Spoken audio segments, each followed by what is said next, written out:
காலையில் எழுப்பி 1 மணி நேரம் ஜெபிக்கணும், ஜெபிக்க முடியல. ஜெபிக்க முடியலன்னு ஒரு விசுவாசி சொன்னா அது பாவம். நீ பெற்ற ரட்சிப்பு எப்படிப்பட்டது? நீ பெற்ற அபிஷேகம் எப்படிப்பட்டது? ரட்சிக்கப்பட்டு அபிஷேகம் பெற்றிருக்கிற நீ என்னால ஜெபிக்க முடியலன்னு சொன்னா என்ன அர்த்தம்? தேவனுக்கு உனக்கும் ஐக்கியம் சரியில்லை என்று அர்த்தம். அபிஷேகம் பெற்ற நீ என்னால ஜெபிக்க முடியல, என்னால ஜெபிக்க முடியலன்னா என்ன அர்த்தம்? சாப்பிட முடியலன்னு யாராவது சொல்றோமா? தண்ணி குடிக்க முடியலன்னு யாராவது சொல்றோமா? ஆனா ஜெபிக்க முடியல, பைபிள் வாசிக்க முடியலன்னு மட்டும் அந்த ஊழியக்காண்ட ஜெபிக்க வருகிறோம். தவறு. உன்னுடைய ஆவிக்குரிய வாழ்க்கை சரியில்லை. எப்ப நீ ஜெபிக்க முடியலன்னு சொல்றியோ அந்த தேவனோட ஐக்கியம் சரியில்லைன்னு அர்த்தம்.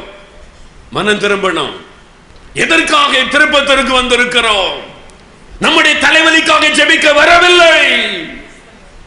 வைத்த வலிக்காக ஜெபிக்க வரவில்லை.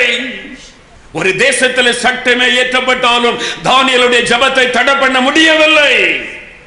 1000 பிசாசு எழும்பி நின்றாலும் ஒரு தேவனுடைய பிள்ளை கர்த்தரோடு பேசுவதை தடுக்க முடியாது. இதுதான் சத்தியம். ஜெபம் என்பது தேவனோடு பேசுவது. உன்னால தேவனோடு பேச முடியலன்னு சொன்னா நீ பாவத்தில் இருக்கிறாய் என்று அர்த்தம்.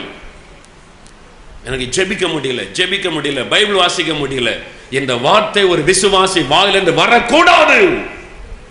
வைராக்கியமாய் எழும்பணும் கர்த்தருக்காக.